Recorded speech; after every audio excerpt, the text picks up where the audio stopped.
আজ মাধ্যমিকের ভূগোলের পরীক্ষা ছিল।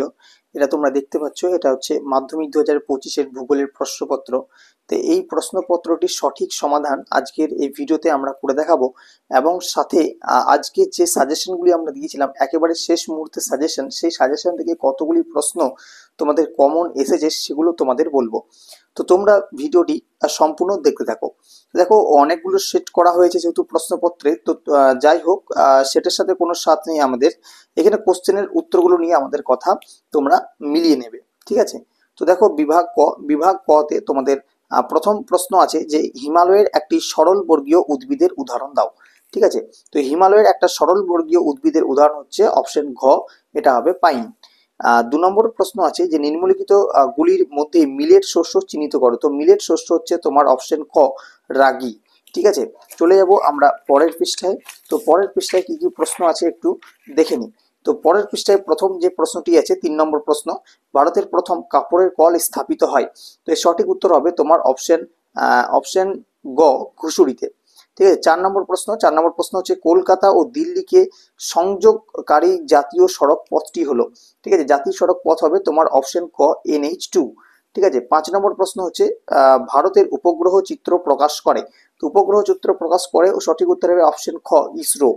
6 নম্বর প্রশ্ন হচ্ছে যে প্রাকৃতিক প্রক্রিয়ায় মাটি ও শিলাস্তর অভিকর্ষের টানে উচ্চভূমির ঢাল বরাবর নিচে নেমে আসে তাকে বলে।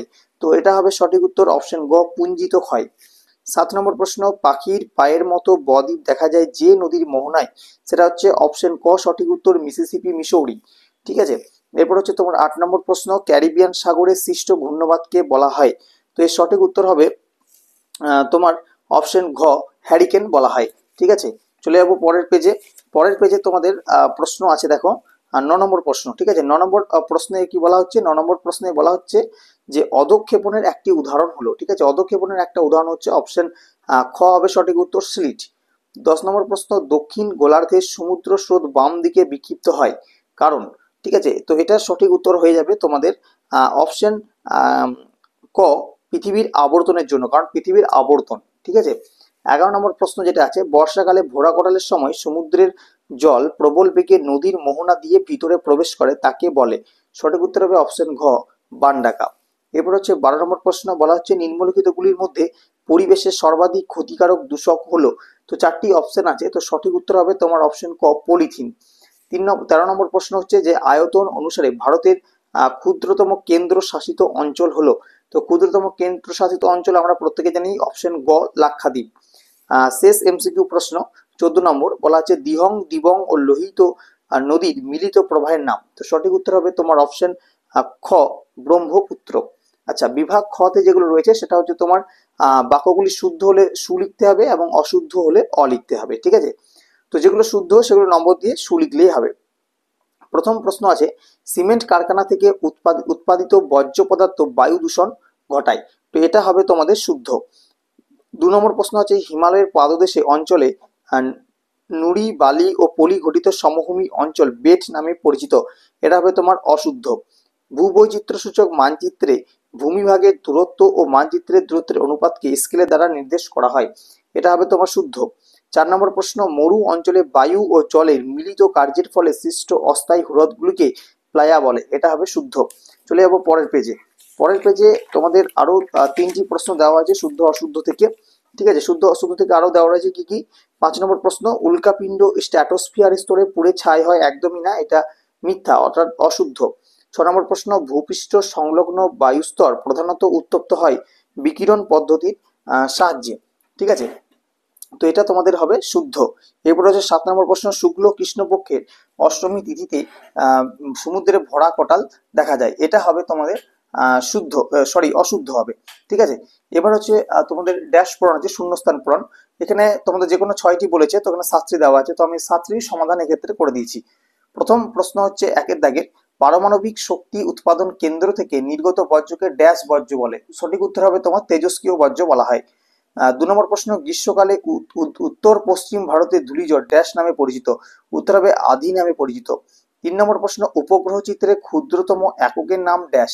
উত্তর হবে পিক্সেল। 4 নম্বর প্রশ্ন, বায়ুর চাপ পরিমাপ করা হয় ড্যাশ যন্ত্রের সাহায্যে। উত্তর হবে ব্যারোমিটার যন্ত্রের সাহায্যে। 5 নম্বর প্রশ্ন, চন্দ্র থেকে পৃথিবীর দূরত্ব যখন 3.56 লক্ষ কিলোমিটার হয় তখন তাকে ড্যাশ অবস্থান বলে? উত্তর হবে পেরিজি অবস্থান বলে। 6 নম্বর প্রশ্ন, যে প্রাকৃতিক প্রক্রিয়ার মাধ্যমে ভূপৃষ্ঠের উপরিভাগের ভূমিরূপের বিবর্তন ও পরিবর্তন ঘটে তাকে ড্যাশ বলে? উত্তর হবে বহির্জাত প্রক্রিয়া বলে। 7 নম্বর প্রশ্ন, নদী দ্বারা ড্যাশ পদ্ধতির সাহায্যে অদ্রবীভূত সূক্ষ্ম বালু পলি ও কাদা পরিবাহিত হয়? উত্তর হবে ভাসমান পদ্ধতির সাহায্যে। এবার হচ্ছে তোমাদের একটি বা দুটি শব্দের উত্তর। ঠিক আছে, একটি বা দুটি শব্দের উত্তর তোমাদের আছে, এখানে 8টি প্রশ্ন আছে, যে কোনো 6টি করতে হবে। তো প্রথম প্রশ্ন আছে, উড়িষ্যার কটক শহরে কোন ফসলের কেন্দ্রীয় গবেষণাগার অবস্থিত? উত্তর হবে ধান। 2 নম্বর প্রশ্ন, 2011 খ্রিস্টাব্দের আদমশুমারি অনুসারে ভারতের মহানগরের ন্যূনতম জনসংখ্যা কত? উত্তর হবে 10 লক্ষ। 3 নম্বর প্রশ্ন, ভূবৈচিত্র্যসূচক মানচিত্রে প্রদত্ত RF যখন 1:50,000 হয় তখন এর মেট্রিক স্কেল কত? মেট্রিক স্কেল হবে 1 সেমিতে 500 মিটার। 4 নম্বর প্রশ্ন হচ্ছে, পর্বতের পাদদেশে নদীর কার্যের ফলে যে শুষ্ক আকৃতির ভূমিরূপ সৃষ্টি হয় তাকে কি বলে? উত্তর হবে পলল শঙ্কু বলা হয়। এখানে দেখবে শুষ্ক লেখা আছে, এটা শঙ্কু হবে। ঠিক আছে, শঙ্কু আকৃতির ভূমিরূপ সৃষ্টি হয় তাকে পলল শঙ্কু বলে। 5 নম্বর প্রশ্ন, যে কাল্পনিক রেখা দ্বারা সমান বৃষ্টিপাতযুক্ত অঞ্চলগুলিকে যুক্ত করা হয় তার নাম কি? উত্তর হবে সমবর্ষণ রেখা। ঠিক আছে, এরপর হচ্ছে 6 নম্বর প্রশ্ন, শীতকালে উত্তর পশ্চিম ইউরোপের বন্দরগুলি কোন উষ্ণ স্রোতের প্রভাবে বরফমুক্ত থাকে?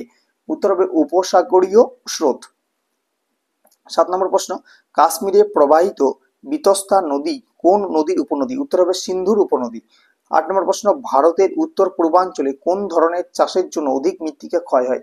উত্তর হবে ঝুম চাষের জন্য।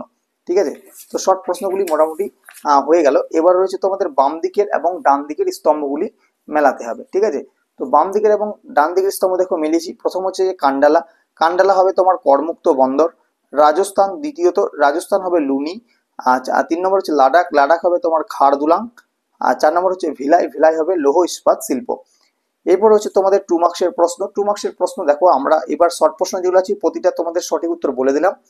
এইবার 2 মার্কসের প্রশ্ন অর্থাৎ বিভাগ গ থেকে কোন কোন প্রশ্নগুলি আমাদের সাজেশন থেকে এসেছে সেগুলো বলে দিচ্ছি। প্রথম দেখো, দুটি প্রশ্ন আছে, দুটি প্রশ্নের মধ্যে অথবা আছে।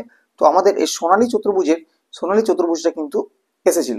ঠিক আছে, তার দ্বিতীয় প্রশ্ন হচ্ছে দেখো, এই 3-2 যে প্রশ্ন রয়েছে এখানে অথবা দিয়ে যে প্রশ্নটি রয়েছে উপগ্রহের সেন্সর কি, এটাও কিন্তু আমাদের সাজেশন থেকে এসেছিল।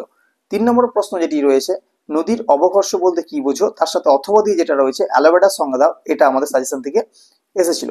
4 নম্বর প্রশ্ন, শিশিরাঙ্ক বলতে কি বোঝায় আর সিজিকে কি, দুটোই কিন্তু আমাদের সাজেশনের প্রশ্ন ছিল।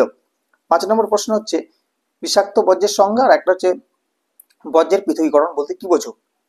তো আমাদের এই বিষাক্ত বর্জ্যের সংজ্ঞাটা কিন্তু সাজেশনে ছিল। এরপর দেখো 6 নম্বর যে প্রশ্নটি রয়েছে, 6 নম্বর প্রশ্নে কচ্ছের রনের সাথে অথবা দিয়ে রয়েছে কৃষি বন সৃজন। এই কৃষি বন সৃজনটা কিন্তু আমাদের সাজেশনের প্রশ্ন ছিল। এরপর আমাদের বিভাগ ঘতে যে সমস্ত প্রশ্নগুলি রয়েছে দেখতে পাচ্ছ। বিভাগ ঘতে প্রথম যে দুটি প্রশ্ন রয়েছে সেই দুটি প্রশ্নই কিন্তু আমাদের সাজেশনের প্রশ্ন। 4-2 যে প্রশ্ন দুটি রয়েছে, এই দ্বিতীয় যে প্রশ্নটি রয়েছে পাঞ্জাব ও হরিয়ানার কৃষি উন্নতি কারণগুলি আলোচনা করে, এটা আমাদের সাজেশনের প্রশ্ন। 3 নম্বর প্রশ্ন যেটা রয়েছে যে বর্জ্য ব্যবস্থার বিভিন্ন পদ্ধতিগুলি লেখো, এটা আমাদের সাজেশনের প্রশ্ন। 4 নম্বর প্রশ্ন, অশ্বক্রাকৃতি হ্রদ সৃষ্টি চিত্র সহ ব্যাখ্যা করো। এর সাথে যেটি রয়েছে আয়ন বায়ু পশ্চিম বায়ুর মধ্যে 3টি পার্থক্য, দুটোই কিন্তু আমাদের সাজেশনের প্রশ্ন। ঠিক আছে, মোটামুটি সব প্রশ্নগুলি কিন্তু ভূগোলে কমন এসেছে। এবার আমরা আসবো 5 নম্বরে। এই পার্টটা থেকে 4টা থেকে যে কোনো দুটো তোমাদেরকে করতে হবে। তো দুটোর মধ্যে কোন দুটি দেখো আমাদের কমনের মধ্যে এসেছে সেটা বলবো। তো 5-এর থেকে যে 3-এর কোশ্চেনটা আছে তোমাদের, ভারতের গম চাষের অনুকূল প্রাকৃতিক পরিবেশ, এটা এসেছে। এবং 2-এর যে প্রশ্নটি আছে 1-এর যে প্রশ্নটি আছে ভারতের নগরায়নের 5টি সমস্যা, এই দুটি প্রশ্ন কিন্তু আমাদের সাজেশন থেকে কমন এসেছে। আচ্ছা, বিভাগ চয়ে যেটি রয়েছে তোমাদের 5 নম্বরের তো যে কোনো দুটি এখান থেকে করতে হবে। আচ্ছা, আরো 5 নম্বরে তো দুটি থাকার কথা ক্ষেত্রে। আচ্ছা ঠিক আছে, বিভাগ চয়ে যে প্রশ্নটি রয়েছে, বিভাগ চয়ে প্রশ্ন বলতে তোমাদের রয়েছে মানচিত্র। তো মানচিত্র থেকে আমাদের কোন কোন প্রশ্নগুলি এসেছিল দেখে নাও। মানচিত্র থেকে মোটামুটি যতগুলো আছে শুধু এই একটা বাদ দিয়ে, এই নভসেভা বন্দর এটা বাদ দিয়ে প্রতিটাই কিন্তু কমন, মানে এখান থেকে 9 নম্বর ইজিলি পাওয়া যায়। একটা বাদ দিয়ে প্রতিটাই কমন, সুতরাং এখান থেকে কিন্তু 9 নম্বর পাওয়া যাবে আমাদের সাজেশনটা ফলো করে গেলে। ঠিক আছে। তো এই যে প্রশ্নগুলি আমাদের ছিল। আচ্ছা, এখানে বিভাগ ইও যেটা রয়েছে এটা আমরা বলতে ভুলে গেছিলাম। তো বিভাগ ইওর ক্ষেত্রে দেখো, এক্ষেত্রে দুটি, এখানে কিন্তু তিনটি প্রশ্ন, চারটি প্রশ্নই কমন আছে আমাদের। জোয়ার ভাটার সৃষ্টির কারণ, নিরক্ষীয় নিম্নচাপ বলয়ের সাথে মেরুদেশীয় উচ্চচাপ বলয়ের সৃষ্টির কারণ, ট্রোপোস্ফিয়ার স্ট্র্যাটোস্ফিয়ার স্তরের বৈশিষ্ট্য, আর হিমবাহের ক্ষয়কার্য, যেটাতে দিয়েছিলাম প্রথমেই, ক্ষয়কার্যের ফলে সৃষ্টি ভূমিরূপ। এই চারটি কিন্তু আমাদের কমন আছে। সুতরাং আমাদের সাজেশন থেকে মোটামুটি কমন আছে। তো আর এই সমাধান তোমাদের দিয়ে দিলাম। আশা করছি ভিডিওটা তোমাদের ভালো লাগবে। যদি ভিডিওটা ভালো লাগে থেকে অবশ্যই কিন্তু একটা লাইক করে যাবে, বন্ধুদের মধ্যে পারলে শেয়ার করবে। আর যারা 2026 শিক্ষাবর্ষে মাধ্যমিক পরীক্ষা দেবে তারা যদি ভিডিওটি দেখছো তাদেরকে অবশ্যই বলবো তোমরা কিন্তু চ্যানেলটাকে সাবস্ক্রাইব করতে একেবারেই ভুলবে না। কারণ এই চ্যানেলে আমাদের তোমাদের বাংলা থেকে শুরু করে বাংলা, ইংলিশ, অঙ্ক প্রতিটা বিষয়ের কিন্তু সাজেশন, ক্লাস এবং কিন্তু সমাধান দেওয়া হয় আমাদের এই চ্যানেলে। কাজেই আমরা যতটা পারবো তোমাদের অনেকটা সাহায্য করার চেষ্টা করব। তাই চ্যানেলটাকে তোমরা অবশ্যই কিন্তু সাবস্ক্রাইব করে রাখবে। দেখা হচ্ছে পরবর্তী ভিডিওতে। ধন্যবাদ সকলকে আমাদের সম্পূর্ণ ভিডিওটি দেখার জন্য।